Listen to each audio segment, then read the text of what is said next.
And due to circumstances beyond our control, we're back for another week of Wake Up Wenatchee Valley on this Monday, 16th day of November 2020. I am Dan Kuntz. We have a lot of show to get to you today. It's another one of those scenarios that happens occasionally. We got 5 pounds worth of programming and a 4-pound bag to put it in. We'll do our very best. We'll get into the meat and potatoes of some of the new restrictions that were laid down because of the latest COVID-19 outbreak.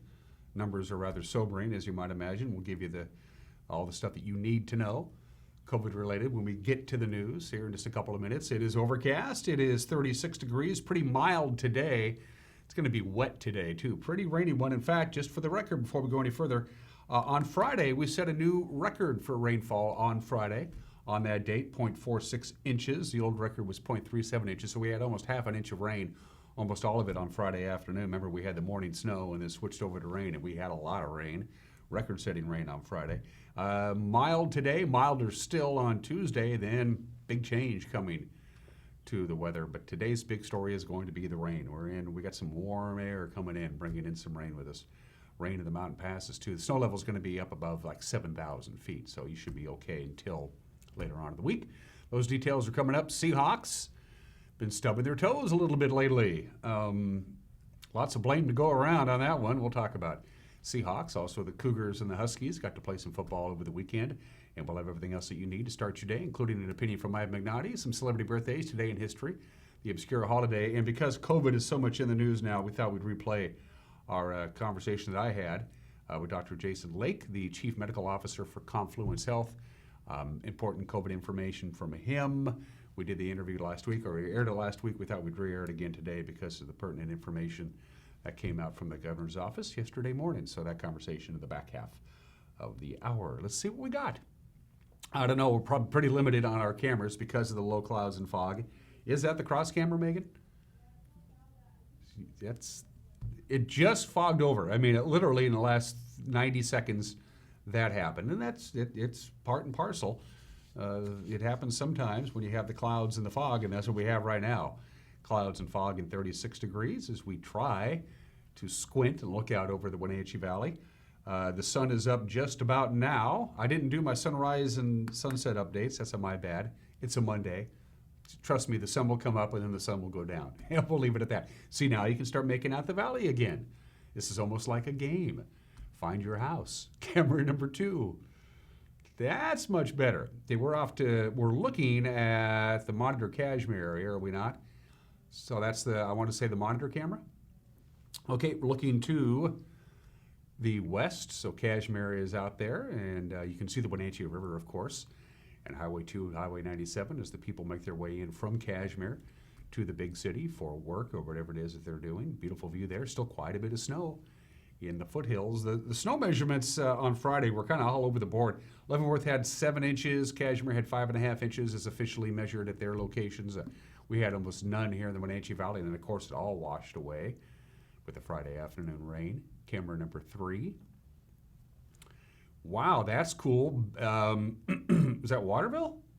Hey, hi, Waterville. You can tell it's Waterville because there's just a whole bunch of nothing. Well, not in Waterville. We love Waterville, but that's what you would call upper plains. Yeah, the wheat's just kind of hanging there under the blanket of snow, which is still up there in the Waterville area, and lots of clouds to the north of us. Good morning to our friends in H2Oville, USA, and camera number 4. Beautiful view of, I have to think, I have to look, I have to think and look. I'm thinking maybe Blag. That's the Tumwater. Well, I was kind of close. They're not too far apart from each other, so that's Leavenworth. I don't know why I said Blag. Now that I look at it, it's obviously that's the Leavenworth camera. Leavenworth proper, to the lower right-hand corner of your screen, looking back towards the Wenatchee Valley. It looks like there's still quite a bit of snow in the Leavenworth area on the ground. They had officially 7.5 inches of snow in Leavenworth on Friday, and it's still here. It's still there, and they could get maybe a little bit of snow later on in the week. Perhaps. It's a possibility. Again, cloudy and 36 in downtown Wenatchee at 5 minutes after the hour. We have one slide to show for you. It's a quick look at the weather this week. Wenatchee is in red. So as you can see, there's our temperatures today. It's quite mild tomorrow. A very warm day tomorrow. We'll see temperatures in the lower 50s, and then we gradually cool down and increase our chance of precipitation. Looks like for most of this week, whatever we're going to get is going to be in the form of rain, especially today. We have an excellent chance of considerable rainfall today. We warm up and dry up on Tuesday, and then we gradually start working our way temperature-wise down the hill. But again, we're not looking at any significant snow at all here in the Wenatchee Valley. The snow level will be above the valley for most of the part, and the Columbia Basin is not going to get any snow at all. So there is a warm front that's moving in, which is why it's bringing in all that the warm air. It's coming down from the south, which is why we're going to have rain today, warm day on Tuesday. Then the cold front is going to bring the temperatures back down to where they should be. And then Tuesday night brings the next round of mountain snow and valley rain to the area. And then the best chance of snow will be Thursday morning, but I don't think that's going to happen at all. So from the National Weather Service, here's your forecast for the work week. Again, good chance of measurable rain. Anywhere between 1/4 to 1/2 inch of rain is possible. That is a lot of rain. Could be record-breaking rainfall, but we're in for quite a bit of rain. High today of about 44, which is almost exactly normal for this time of year. Just cloudy, steady temperature right around 37 for the overnight low tonight. We're looking at right around 50 or 51 with lots of clouds, but a very little chance of rain on Tuesday. That's the warmest day of the year, quite mild. The weather will start getting a little unsettled on Tuesday night. Overnight low of 35. Then we have a better chance of rain, slightly cooler on Wednesday. Certainly the sun's going to take today, tomorrow, and Wednesday off. Thursday, some sun breaks, high of 47. Friday, lots of sunshine. Temperature of about 45, again, right around the normal mark. And then we're jumping ahead to the weekend. Right now, the computer models are going to tell us partly to mostly cloudy skies. Temperature is a little bit below normal on Saturday and Sunday. And again, the story today is the rain. We're going to get a lot of it once it comes, and it's heading from the southwest. So just look towards Mission Ridge and to the south of us, and that's where the weather will be coming today. All right, to the mountain passes we go. A lot easier now than it was when we last visited on Friday. Live shot of I-90. Roadway is bare and wet. Some light rain coming down. No advisories. No restrictions. They do have a traction tire advisory on Stevens. It's snowing, but not too bad. Live shot of Stevens Pass there. I'm seeing quite a bit of asphalt. Compact snow, slush, and ice on the roadway on Stevens. Again, traction tires are advised. Blewett is no problems at all. No advisories, no restrictions. It's down the road you go. A little bit of light snow today. That's it. The snow level is going to go up to 7,200 feet in the mountain passes, which is why we're going to have rain and not snow in the Wenatchee Valley. They'll be dry tonight. Snow level will be about 5,700 feet tomorrow, but very little snow. And then the next real round of measurable snow in the mountain passes, Tuesday night and a Wednesday, 3-4 inches possible then, and then more snow expected Thursday night and into Friday. So for the time being, you're fine. Traction tires advised on Stevens. No advisories, no restrictions on Blewett or on I-90. It's 8 minutes after the hour. We're going to take a break and come back with your news, and there's a lot of it on this Monday morning. You're watching Wake Up Wenatchee Valley on the NCW Life channel.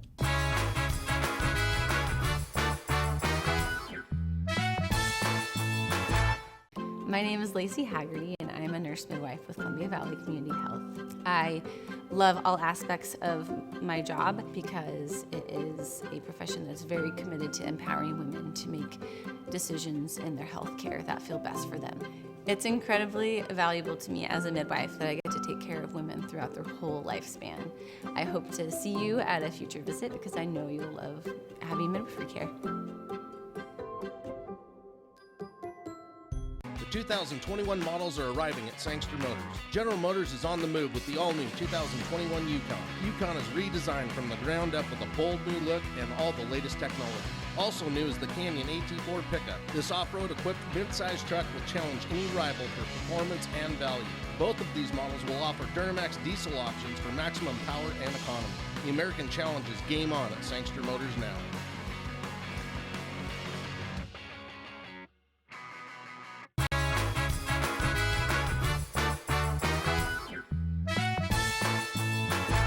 Minutes after the hour, cloudy, foggy, 36 degrees. The rain is coming. Going to rain most of the day today. Could even get up to 1/2 inch of rain. That's a lot of rain for us.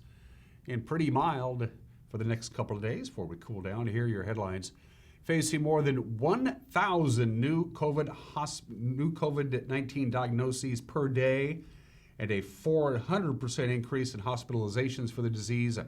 Governor Jay Inslee announcing new executive orders yesterday that will prohibit public and social gatherings, including extended family feasts like Thanksgiving, through at least December 14th. The orders forbid indoor social gatherings with people from outside one's household unless they meet rigid restrictions. They also close indoor services at all restaurants, bars, gyms, fitness centers, bowling lanes, movie theaters, museums, and they also limit the number of people who can gather for religious services. In a press conference yesterday, the governor said it's the only sure way to make sure the health systems aren't overloaded by the pandemic.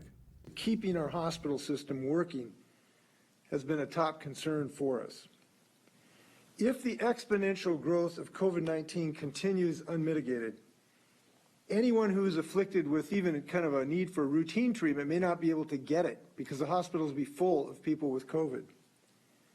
So those today, if you were sure you're never going to get COVID, but you might be concerned needing a new hip or a knee or a cardiac operation or cancer, you're at risk if we do not get on top of the COVID pandemic, because we would have to avoid doing some of those other procedures. We are today in a more dangerous position than we were in March when our first stay-at-home order was issued. We are in a more dangerous position due to a combination of the extent of this virus, which is now throughout the state and the nation, and because of the situation we are heading into the winter months. In March, we were heading into the summer months, and we were largely successful relative to other states because of a combination that we acted early, we did not wait. And the one thing about this virus that every epidemiologist and virologist have told us is early action can save the day. We acted early. We also had the benefit we were heading to summer where people could be outside more. But now we're heading inside, and we're heading into the virus's home arena. This is where the virus gets us, inside, where we're heading during the winter. Schools are not required to cancel in-person classes under the governor's order. Youth and adult sports, though, can no longer be conducted indoors. All the new restrictions take effect tonight at midnight, with the exception of the closure of indoor dinings in restaurants and bars. That restriction goes into effect on Wednesday. The governor also on Friday issued an official travel advisory recommending no travel between states or to other countries, and a 14-day quarantine for anybody who does cross state or international lines. It's similar to a recommendation that the governors of Oregon and California made to their residents, likewise aimed at slowing the coronavirus. Inslee says, quote, COVID-19 does not stop at state lines, end quote. Grand County, which has been especially hard hit during this pandemic, is likely to see its death toll rise significantly in the coming days. The Grant County Health District said it is reviewing 7 new deaths that likely will be attributed to the virus. The Health District currently lists those deaths as pending and is awaiting death certificates for review. There have been 28 verified COVID-19 deaths in Grant County since the pandemic began. The county has reported 84 new cases of the virus in the past 2 days, and 15 Grant County residents are currently hospitalized with COVID-19. The Colville Tribal Council has suspended one of its members, Virgil Smoker Marchand, who joined the council in July and allegedly put up a Facebook post that same month disclosing that a tribal member had COVID-19. That information had been shared confidentially with council members, and disclosing it was a violation of the council's code of professional responsibility. The tribal board voted 8-5 on November 5th to suspend Marchand for 60 days. Marchand represents the Omak district of the Colville Reservation. He's also known as a metalwork sculptor who's created several large public art projects around the Pacific Northwest. The Washington State Patrol, their trooper John Bryant, said that accident on Thursday on Highway 2 in the Tumwater Canyon near Leavenworth, that's when a semi slid on ice and ended up in the Wenatchee River. It's a good reminder of how dangerous that stretch of highway can be if you're not paying attention. 48-year-old Bao Lee of Alberta, Canada, was cited for driving too fast for conditions, but Bryant said he was lucky to escape with no serious injuries. You really need to watch your speeds, and especially the windiness of the roadway. And and who knows what else he was doing. Was he paying attention? Because it's really beautiful there, especially with the river, which is raging if you look at the pictures. And if you're not paying attention, and that driver was from Canada, from Calgary, and so was the truck and the trailer registered Canada. We think Canadians, snow is no big deal, but you got to pay attention to what's going on. You got to slow down and just realize what you're doing, and that goes for cars as well. And because that vehicle was so big, it went right through that guardrail. So obviously it was going at a higher rate of speed than it should have been. Most cars will kind of bounce off that guardrail, but a large semi, even though it's empty, went right through that guardrail, down that embankment. And as you saw from the pictures, it was most of the cab, part of the cab was in the river. Well, the initial reports we got were, that the semi had went down, and the driver had got out in the semi pretty quickly, but was standing on top of the cab, the tractor part, as the water was rising into the cab. Now, most of us would think, maybe I should just hop out of here and head up there. I think he's probably had to be told by somebody, you might want to come up here and not be down by the river, because it's raging, it's ice cold. He falls in it. Now, your time of consciousness is pretty low based on the coldness and just the roughness of the river at that spot. Remarkable indeed. A couple of quick COVID notes. More free testing coming your way. You might want to circle these dates. In Cashmere, it's going to be November 19th and 20th, so this Thursday and Friday at Cashmere High School. They're going to be doing free COVID-19 testing on Thursday from 3 to 7, and then again on Friday from 10 a.m. to 2 p.m. Again, that's at Cashmere High School for free COVID-19 testing. They're going to do it at Wenatchee High School in their parking lot. This has been a place where they've been doing the free COVID testing. That'll happen next week, November 21st and 22nd, and then again in December. So free COVID testing coming to Cashmere High School later on this week, and to Wenatchee High School next week. For the Wenatchee High School free COVID-19 testing, they're asking you to pre-register online. You can go to the Chelan Douglas Health District's website for that information. And that is the news at 17 minutes after the hour. Grant and Eric and the rest of the crew will be cranking out a newscast for you, 5 o'clock, 6 o'clock, and 10 o'clock. And to preview the Monday Night News, here's the anchor, Grant Olson. Good Monday morning, Dan. Coming up tonight on the NCW Life Evening News, Eastmont Parks and Recreation said last week that it's officially completed its new futsal field at Eastmont Community Park. Wet today and then drier and warmer for the rest of the week. I'll have complete details in your North Central Washington weather forecast. And Eric Grantstrom will have reaction to the Seahawks-Rams game yesterday. That and all the day's news coming up tonight at 5, 6, and 10 on the NCW Life Evening News. We hope to see you then. Dan? Thanks, Grant. We appreciate it. Be sure to get a hold of us if there's something on your mind. You got a news tip, we'd love to hear from you, our viewers. It's all there at the bottom of the screen. Email us directly, news@ncwlife.com. You can pick up the telephone and give us a call. You can go to our Facebook page and drop us a note via Facebook Messenger, or you can use the Contact Us icon at the top of our homepage. Going to take a break. Seahawks sleptwalked their way through a Sunday afternoon in L.A., and they looked it. We're talking Seahawks football when we come back. You're watching Wake Up Wenatchee Valley on the NCW Life channel.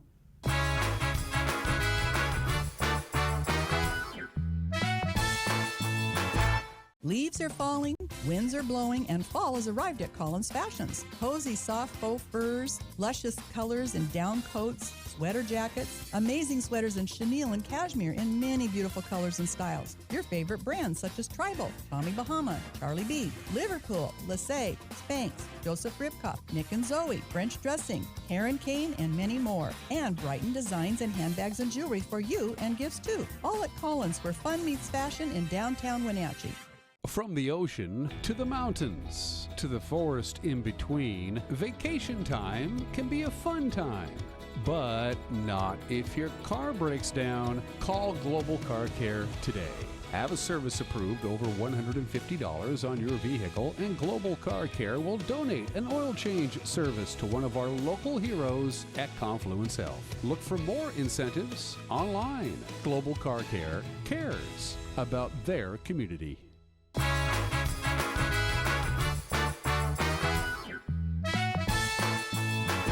We're back at 20 minutes after the hour. Let's do sports. Seahawks. They played like they had a bye week. They were just lackluster and lazy, and they didn't look particularly good. They lost to the Rams yesterday, 23-17. For the second week in a row, Russell Wilson was a large part of while the Seahawks struggled. He committed 2 interceptions. He also fumbled, finished with a quarterback rating of just 57. Seahawks scored in their first possession of the game, and then they were held to 3 field goals the rest of the way. Coach Pete Carroll was scratching his head as his team came up short for the second weekend in a row. We played a turnover game again, and that didn't work out for us. We had trouble in the first half slowing them down, and kind of like the week before. So some things were similar. We have to not give stuff up, and we made enough mistakes here that we're giving plays to teams that are executing well, and they're making things happen, and we're getting behind the sticks, and they're rolling against the defense, and it was hard in the first half. Second half, guys rallied up and did a couple things at halftime, and they were ahead and in control in that sense. But we did better. We played better. We tightened some things down. Didn't give up stuff, and so we improved by the time the game ended. But it was after the fact kind of. I was really disappointed that we had trouble. We moved the ball well early on offense, and then we struggled. And it was a hard game. And when we get the big turnover and we have a chance to go ahead and do something, make some real noise in this game, we turned it right back at them and made a real big mistake there. And that really changed the opportunity for the momentum at the time. Russell Wilson has accounted for 7 turnovers in the last couple of games. Not surprisingly, Seahawks lost both of those. Carroll was asked if he's concerned about that trend. I'm just concerned in general. You can't play football and win games like that. Can't win, and philosophically that's so far against the grain for what we believe and how we practice and prepare for the last 10 years, 20 years, that it couldn't rub against the grain anymore. Obviously, we can't. Yeah, I'm worried about the fact that it's so loose in this game, in last game with the 1 or 2 sometimes, but 7, that's too many, and we got to get our act together. We just got to get better. We can't do that. We won't beat anybody turning the ball over like that. Russell Wilson, 22 of 37, 248 yards, no touchdowns, 2 interceptions. He admitted his first interception was a really bad mistake, and he needs to get better. Well, obviously the first decision was just a bad decision. I should have just took off and just ran it. I was approaching the line, and I saw Disley sneak out early. I stepped up, slid, and I thought I still had him. And so, it's just a bad decision. That's all that was. And you got to move on. You still got a lot of game left. The second pick, the guy made a great play. I think that the reality is I know who I am. I know that I'm a great football player. I know I've been great. I know I will be great. I know I'll continue to be great. I know that there are better days ahead. For the Rams, they rolled up over 400 yards in total offense. They had 257 of those. In the first half, Jamal Adams played the game with a bad shoulder, and he said the defense has to continue improving. I do have an injury, but that's not really, what's killing me right now. What's killing me, obviously is the loss. I thought the defense, at times we made big stops and we got off the field, and I thought that was important. We just got to continue to get better. It's still the little details that we got to, get better as a group and continue to, see certain formations, continue to study the film and knowing what they're going to do to us and how they're going to attack us. We just got to execute a little bit better. No rest for the weary. They got to turn right around and play Thursday night. Yeah, they got Arizona coming to CenturyLink Field. Thursday night football, 5:20 kickoff on Fox. Sunday's loss for the Seahawks also resulted in it losing control of the NFC West. Here are the standings and the scores from our just does a really good job of not making. NFC West, yeah. Kyler Murray's Hail Mary. Did you see this thing with 2 seconds remaining? DeAndre Hopkins caught it with 3 guys surrounding him in the end zone. Arizona beat Buffalo in a wild game. Out in the desert, San Francisco knocked Drew Brees out with a rib injury, but the Saints were still able to beat the 49ers. In New Orleans, 27-13, and the wins by the Rams and the Cardinals create now a 3-way tie for first in the NFC West. 3 teams are at 6-3, but because Arizona is 2-0 in conference play, they get the lead with LA second and Seattle third. Huskies finally got to play some football. They held on to beat Oregon State Saturday night at the stadium, 27-21. Dylan Morris got the start at quarterback and played well in his debut. It was windy and rainy on the cut on Saturday night. Sean McGrew and Kamari Pleasant did the job on the ground. They combined for 150 yards rushing and a couple of touchdowns. Coach Jimmy Lake waited until Saturday to announce that Morris would be his starter and said he was very happy with the freshman's performance. Dylan just does a really good job of not making mistakes. You saw that tonight. Didn't make a lot of mistakes. Didn't turn the ball over. Got us in and out of plays. The ball handling was good in the run game. Completed some passes when you need to. We moved the chains. It was awesome to watch. And he just got a really good demeanor and a good leadership qualities. And so he's got a long way to go, just like a lot of our guys do. But I'm definitely proud of him for his first college football game. Think about that. That was his first college football game in grimy, rainy weather, and we grinded it out. And we got Dylan for his first start. He's got to win. He's 1-0. The Huskies are scheduled to play host to Arizona Saturday at 5 o'clock at Husky Stadium. We shall see. You don't know. It's very fluid in the world of college football. That game's scheduled to be broadcast on Fox. Cougars forced 3 Oregon turnovers in the first half. They led 19-14 at the half, and then the second half was another story altogether. The Ducks outscored the Cougars 29-10 in the second frame, 43-29 Oregon over Washington State on Saturday afternoon. Tyler Shuck led the 11th-ranked Ducks with 312 yards passing, 4 touchdowns. C.J. Verdell also contributed 118 yards rushing and a touchdown. Wazoo coach Nick Rolovic said he felt they should have won that football game. Well, you got to give Oregon credit, but also the realization we had our opportunities to put that game further out of hand or further out of reach in the first half. We got to shoot for touchdowns instead of field goals. I love Blake Mazza, I do, but especially with 3 turnovers in the first half, we got to turn those into touchdowns. And I appreciated them playing hard and sticking together. But at the end of the day, we got to make plays. We got to execute better. We got to coach better. And I think that was about the gist of it. Jayden DeLora was 25 for 39, 321 yards, a couple of touchdowns for the Cougars. Cougars are scheduled to travel to Stanford to take on the Cardinal for an 8 o'clock kickoff Saturday on FS1. Again, we shall see. To the rest of the Pac-12 we go, to the Les Schwab scoreboard from Saturday and Sunday for that matter. Colorado held off a furious fourth quarter comeback by Stanford. They beat the Cardinal 35-32. Jarek Broussard rushing for 121 yards. Quarterback Sam Neuer threw for 255 yards and 2 touchdowns to lead the Buffaloes, undefeated Buffaloes. Oregon leads the North at 2-0. Washington 1-0. Wazoo 1-1. Cal lost on Sunday. They played a Sunday college football game. They lost to UCLA 34-10. Here's what we have coming up this week on the sports schedule on the NCAA Live channel. Hockey night Thursday night, Wenatchee and the Powell River Spruce Kings at 7 o'clock. On Thursday, we'll shift gears Friday for the second performance of the season for the Wenatchee Valley Symphony Orchestra. That'll be 7 o'clock on Friday. Saturday, we got Wenatchee and Moses Lake Wrestling at 2 o'clock, followed by the final race of the season at the Wenatchee Valley's Super Oval, the Neil Newberry 125, presented by Pepsi. We'll have that for you Saturday night at 6 o'clock. And a basketball doubleheader on Saturday. Wenatchee hosts Eisenhower, the girls first at 2, the boys at 7. And those are just some of the games that people are playing on this Monday, the 16th day of November, and the obscure holiday of the day today. It's fast food day. Yeah, fast food.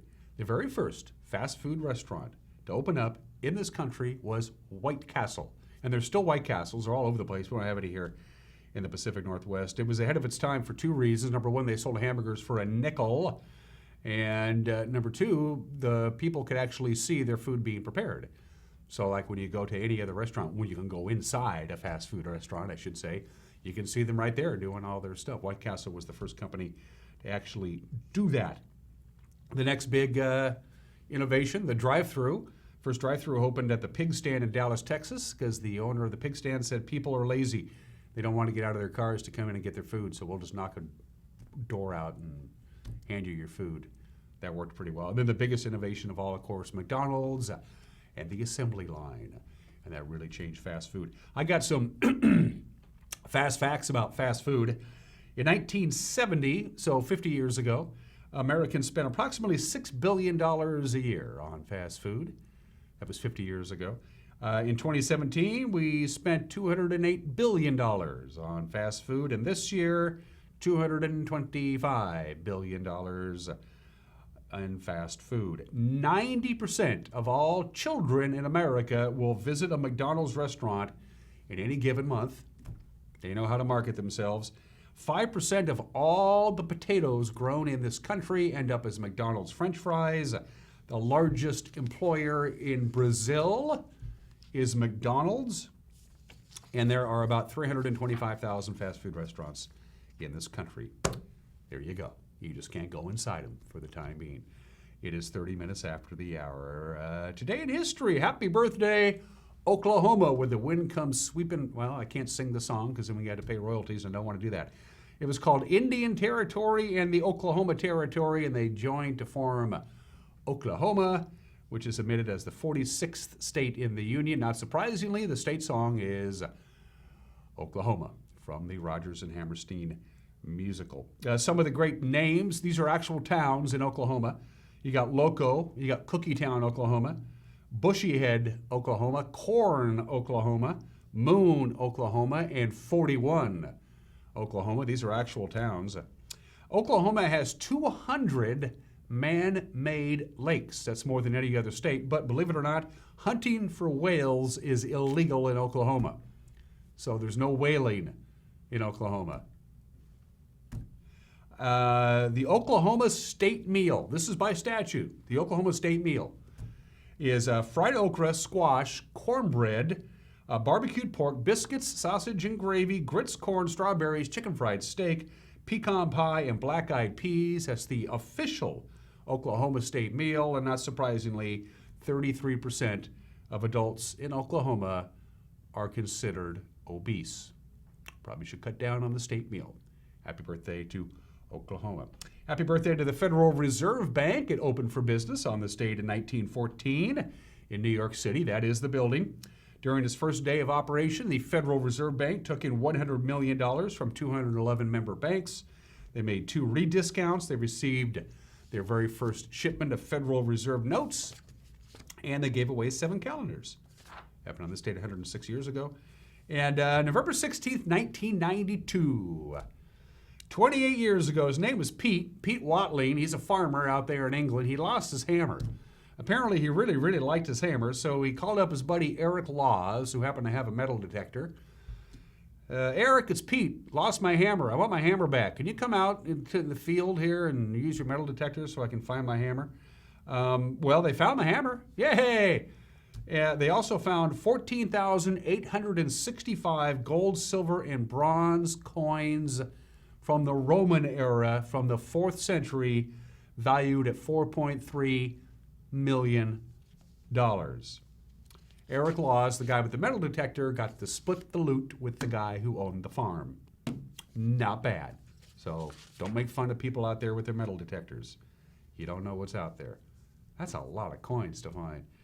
Okay, birthdays. Kalukakua, the last king of Hawaii. His real name is David Lamia Kamanapanapakuku Manahalalani Naka. Dave was born in this state in 1836. He died in 1891. That would have been a good gig to be the king of Hawaii. Let's see. I think I'll eat a pineapple, a banana, and go to the beach. The last king of Hawaii, born in the state in 1836. Diana Krall, the great Canadian singer-songwriter, pianist. Her music is fantabulous. Bunch of Grammy Awards, bunch of jazz awards. Brought jazz to the mainstream for a lot of people about 20 years ago. She's 56 years old today.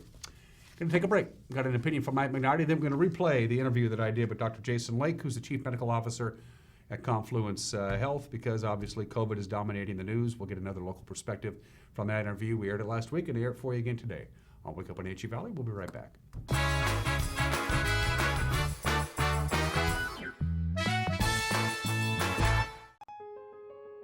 It's time to relax and recharge. It's time for Stressless. Great offers await you at Boswell's. Save $500 on the highly sought-after Stressless Wing Recliner and save up to 25% on a selection of sofas that complement it. Don't wait. Save on Stressless seating now at Boswell's, 2915 Easy Street in Wenatchee.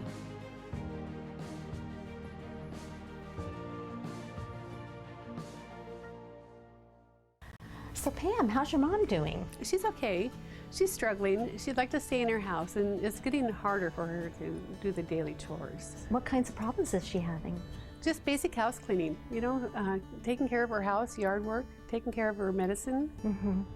It does sound exhausting. It is very exhausting, and I always worry about her.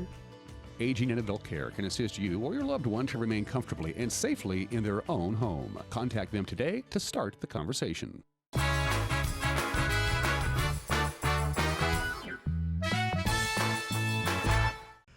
Hey, this is Mike Mad Dog McNally, and everybody is entitled to my opinion.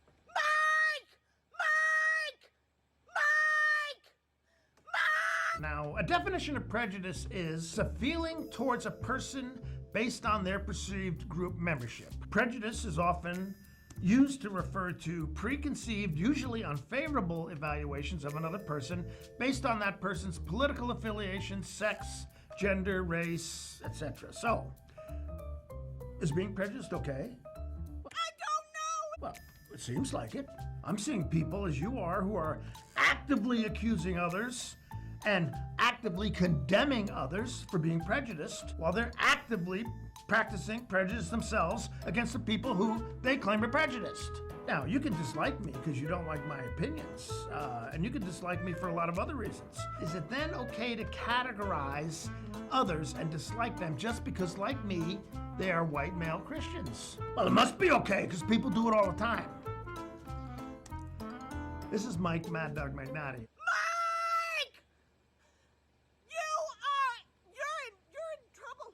How so? And that's my opinion.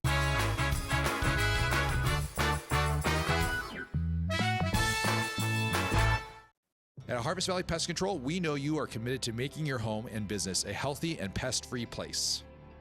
Hi, I'm David. Give us a call and we'll give you a firm price over the phone and schedule a time that works for you.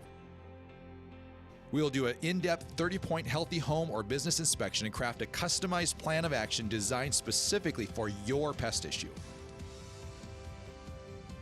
Give us a call or visit our website today.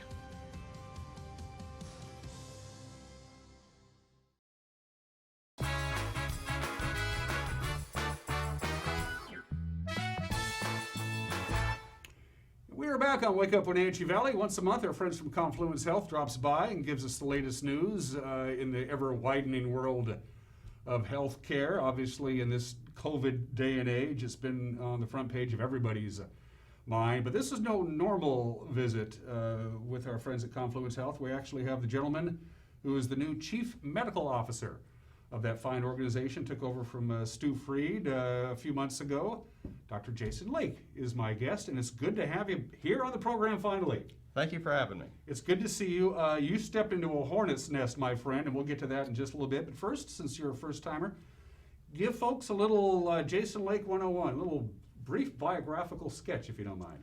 Yeah, so I was born near Buffalo, New York, and went to medical school in Buffalo, New York, and ultimately did training in internal medicine and gastroenterology in the United States Army at Walter Reed Army Medical Center, and I was proud to serve there for 11 years.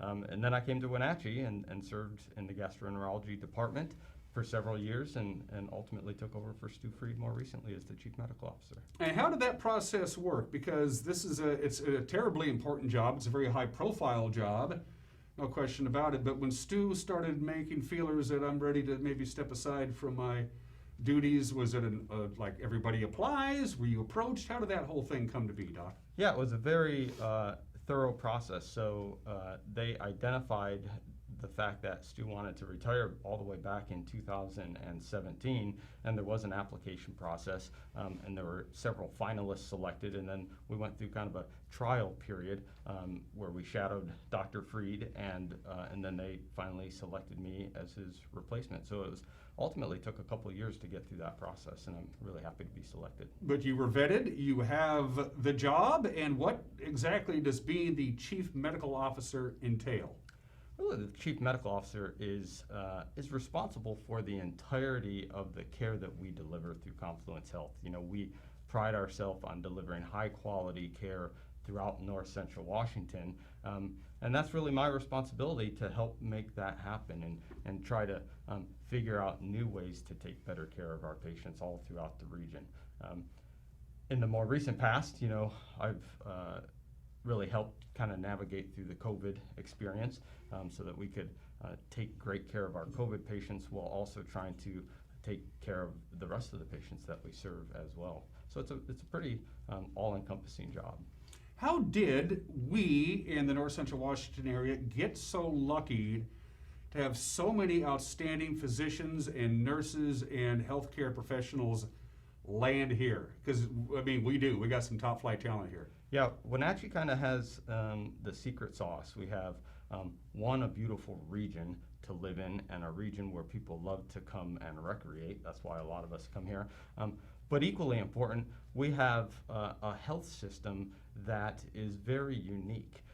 We have a relatively small town, but we serve a wide geographic area.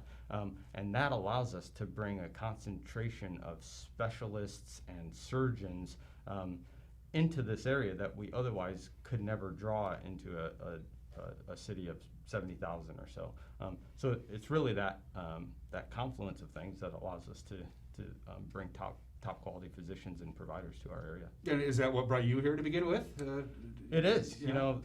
This was the very last place that I interviewed, and my family and I spent a week out here, and every day we spent more time in the community. We spent more time interacting in the health system, and we realized that this is not just a great place to practice medicine, it's a great place to raise our family.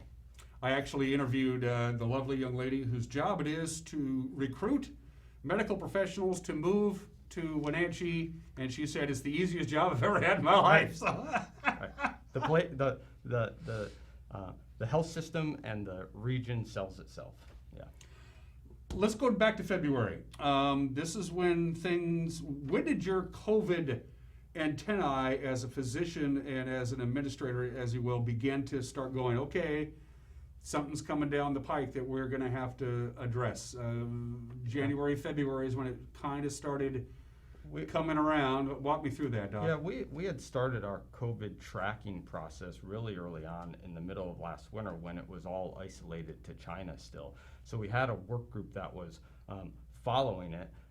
No one could expect that it was going to have the presence in the United States at that time that it ultimately had, but we had started that process. And then ultimately when it became clear that it was going to affect our region and we had some cases in Seattle, we very quickly stood up our hospital incident command system so that we could prepare to deal with this in our valley. And what are you hearing from others in your profession as a chief medical officer in other medical clinics and hospitals in the Pacific Northwest? Are you guys comparing notes? How's that working? We do compare notes, and one of the great things about the Northwest is there's a very collaborative spirit. So we interact regularly with the University of Washington, and several of our physicians have contacts over there. And for a while in the early part of the pandemic, chief medical officers from many major healthcare organizations throughout Washington state were speaking regularly so we could share notes, share best practices, and make sure we're really trying to be consistent as much as possible throughout the state in our response. The latest numbers from the Chelan-Douglas Health District are sobering. 240 cases per 100,000, trending in the wrong direction. 29 deaths from COVID-19 since the pandemic began in March. Again, this is just in the Chelan-Douglas area. There are people who are saying, I'm doing everything I'm told to do. I'm doing the social distancing, I'm washing my hands, I'm masking up, and yet we can't seem to stop the tide. What's your message to those people who say, I don't get it, I'm doing everything I'm supposed to do, and we're still dealing with it? To those people that are doing all of those things, they're wearing their masks regularly, they're social distancing, they're washing their hands. To those people I say, thank you, you're doing your part. And by and large, those are not the people that are getting COVID. It's those of us in the community that maybe aren't doing those things as religiously as we should. So it's really to those people that I want to speak to say, do those things. Make sure you wear a mask.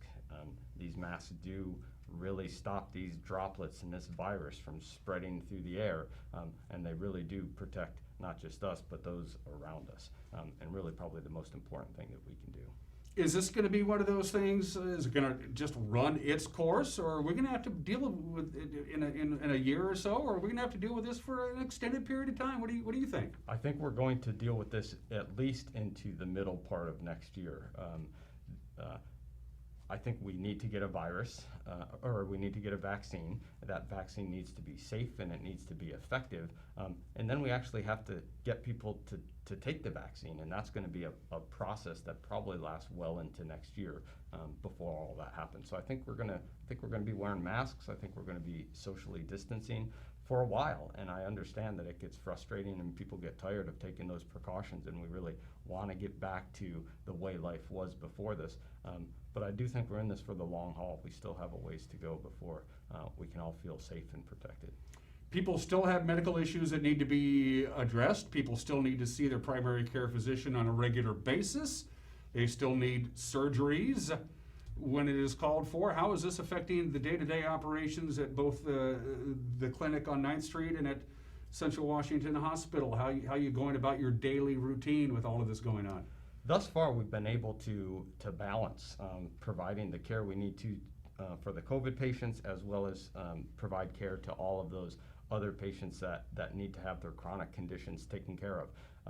The challenge becomes if the COVID levels in our community do increase, that puts more stress on our hospital system and our staff. And we're experiencing at Confluence Health something that many other healthcare organizations throughout the state and throughout the country are experiencing, and that is staff shortages. There are not enough nurses to go around. There are not enough medical assistants to go around. There are people that do work in the lab that we're short of those. And as our COVID levels rise, it becomes increasingly difficult to have staff to take care of those. When we get into those situations, then sometimes we're left with no alternative but to take some of the nurses that work in the outpatient clinics or doing elective surgeries and redeploy those nurses into the hospital to help take care of the COVID patients. And when we get in that situation, sometimes we may have to dial down some of the care that we deliver outside of the hospital. And that's where the community can really help us. The more we can mask and the more we can socially distance, the fewer patients we can keep in the hospital, and it allows us to continue providing all the care that we deliver and not just the COVID care that we deliver. Do you have a quote-unquote COVID wing at the hospital? How does that work for those people who are hospitalized with COVID at Central Washington Hospital? Yeah, that's exactly right. We have a COVID cohort that we call. So it's a kind of a unit that has temporary walls on each side of it, and there is certain protective equipment that you have to have when you go into that cohort.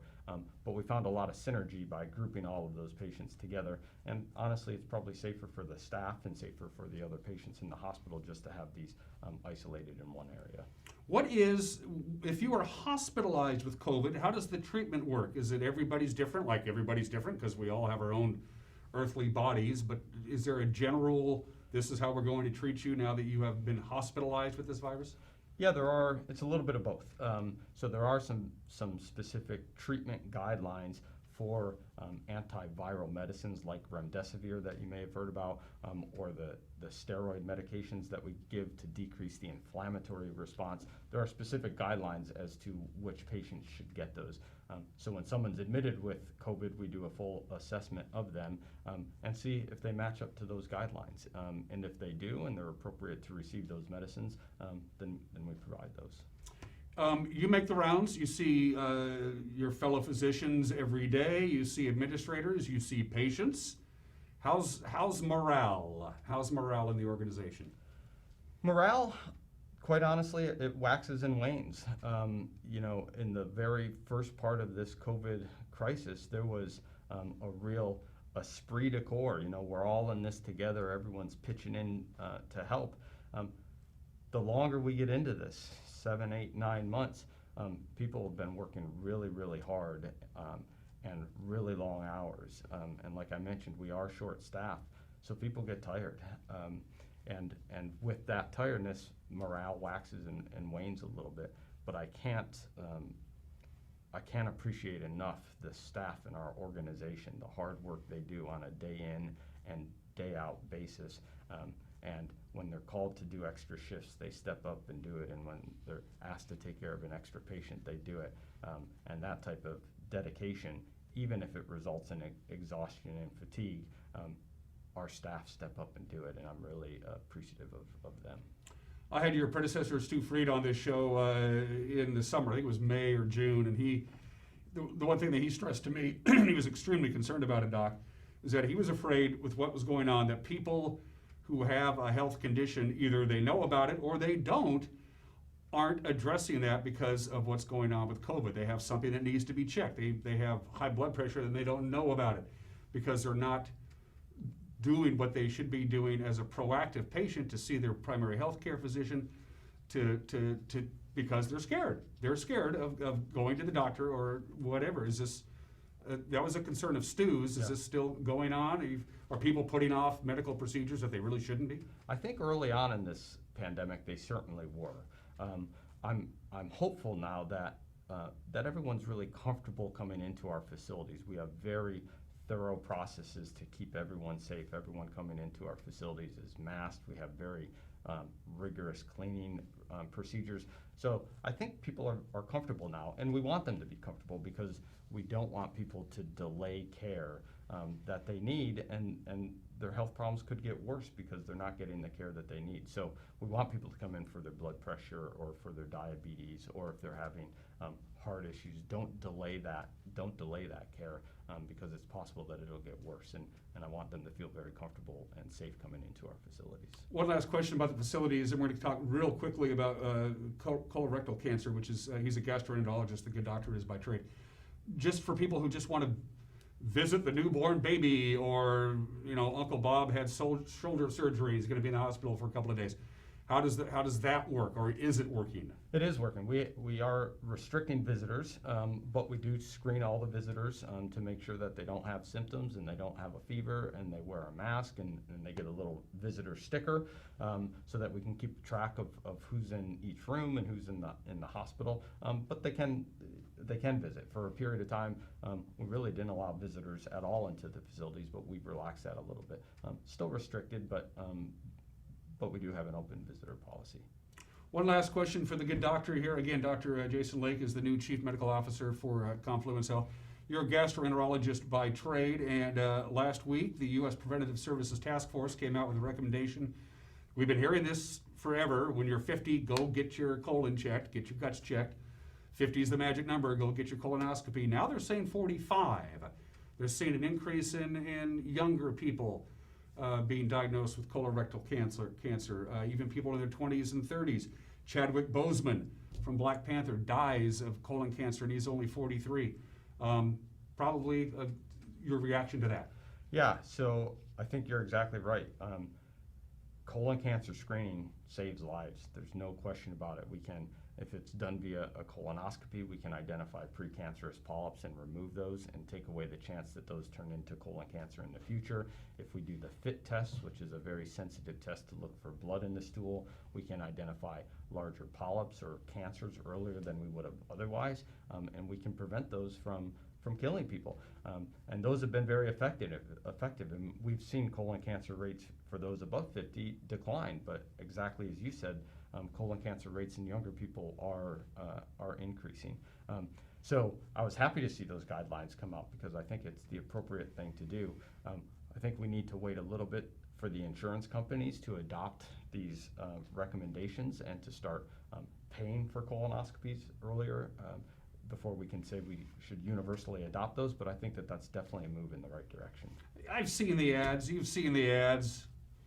Defecate in a bag and mail it to this address, and we'll send you back a test results. Anything to that? I mean, that's not the same as going to a doctor, is it? Well, some of those tests are showing promise. So, okay. so the most popular test there is Cologuard, and it tests for a combination of blood in the stool, but there's also a test for DNA, cancer DNA, essentially, that could show up in the stool. And I think there will be promise to those. Over time, we don't know how frequently you should do those. We don't know how the cost effect balances out between that and a colonoscopy, because a colonoscopy you only need to get done every 10 years if you don't have any polyps. So I think we have to wait for a little more information, but I think those are showing promise. Okay, good. I'm always leery about seeing those on TV. It's like, go to your doctor. He knows your body as good as you do. Well, Jason, I'm going to cut you loose real quick. Do you have any message as the Chief Medical Officer for Confluence Health that you want to send out to our viewers and the people of North Central Washington? I'll let you have the final word, Dr. Lake. Yeah, thanks for the opportunity. And I do want to say that we, this past Monday, on November 2nd, we had the opportunity to open an emergency room down at our down in our mayor's building at our clinic location, and that's a full spectrum emergency room. So we've noticed over time that the emergency room at Central Washington Hospital was getting overcrowded, and there were wait times. And I don't think we were serving the needs of the community, so we thought it would be beneficial to open up a second ER location. So I just want to let people know, if they have emergency problems, feel free to go down to that other emergency room. We still do have a walk-in clinic in the mayor's building. We moved that to the east side of the building. So now if you have an issue, you have an option of an ER or a walk-in clinic, but we're happy and proud to be able to open that facility this week. Dr. Jason Lake is the new CMO, Chief Medical Officer of Confluence Health, and I want to wish you the best of luck as we move forward in this age of COVID. And anytime you have anything that develops and you want to get the word out, I'm told that some people actually watch the show, so you can come on and do that. All right, Doc? Happy to do it. It's good to see you. And you're watching Wake Up in Wenatchee Valley. We'll be right back.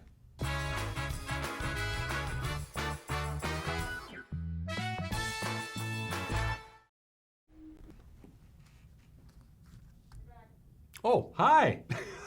A little surprise there. Let's take care of some business, shall we? Let's do the forecast. I'm kind of discombobulated here a little bit. Still cloudy and 36 degrees outside of our studios. There's a warm front that's moving in as we speak. It's coming from the southwest and moving to the northeast. It's bringing in some warm air and some wet air. So we're looking at rain today. In fact, a significant amount of rain today. We set a record, by the way, on Friday. I mentioned this at the top of the show. Back on Friday, we had almost half an inch of rain, 0.46 inches of rain. Of course, Friday morning, we had snow in many locations. In fact, in all the locations, we had at least some snow. And then it switched over to rain on Friday afternoon. We had a lot of rain on Friday afternoon. We're going to have a lot of rain today, too, with a high of about 44 degrees, 37 for the overnight low tonight. Rain dies down. As far as rain totals, rainfall totals today, new precipitation amounts between 1/4 and 1/2 inch is in the forecast for today. Again, 37 for the overnight low. Tonight's going to stay pretty steady. It's going to go down to 37, kind of hang there. In fact, we're not going to get below freezing for the overnight low till we get to Thursday. Jump ahead to Tuesday, very mild for this time of the year. High of 50 degrees. High of 50 degrees on Tuesday. That's warm for this time of the year. Could be even warmer than that. Lots of clouds. Sun's taking the day off, and maybe a stray raindrop or two throughout the course of the day on Tuesday. Tuesday night is when the next round of weather comes in. We're going to dip down to 35 for the overnight low, looking at some significant snowfall Tuesday night in the Cascades. That's the one day this week when the Cascades are going to get a lot of snowfall. Will be Tuesday night into Wednesday here in the valley. Just cloudy and a high of about 50. Wednesday is kind of like a repeat of Tuesday. Lots of clouds, occasional stray rain, and a high of 49 degrees, 33 for the overnight low on Wednesday. Thursday morning, partly cloudy, and then we'll see some sun breaks on Thursday afternoon, and a high of 47 degrees. Again, about a 30% chance of rain on Thursday. Friday, lots of sunshine, no problems there. Temperature just about normal, right around 45. Mid-40s is a normal high for this time of the year. 30 for the overnight low on Friday night. Then we'll jump ahead to the weekend, Saturday and Sunday. More clouds than sun, but occasionally the sun will pay us a visit. We'll get to 44 on Saturday and 42 on Sunday. And again, lots of rain today. Highs will be in the mid-40s. Not so much rainy on Tuesday, but very mild for this time of the year. Real quickly to the mountain pass as we go while I have a quick second. No advisories or restrictions on I-90. You're fine. Blewett, you're fine. No advisories, no restrictions there. Not snowing. It is still snowing lightly on Stevens Pass. Traction tires are advised on US 2. The snow level is going to go above 7,000 feet today. So any kind of precipitation was going to switch over to rain. And then the next chance for snow, measurable snow, will be Tuesday night into early Wednesday morning for the Cascades. Whatever precipitation we get here in the valley floor will come down in the form of rain. That's it for us. Have a great Monday. See you tomorrow. Bye-bye.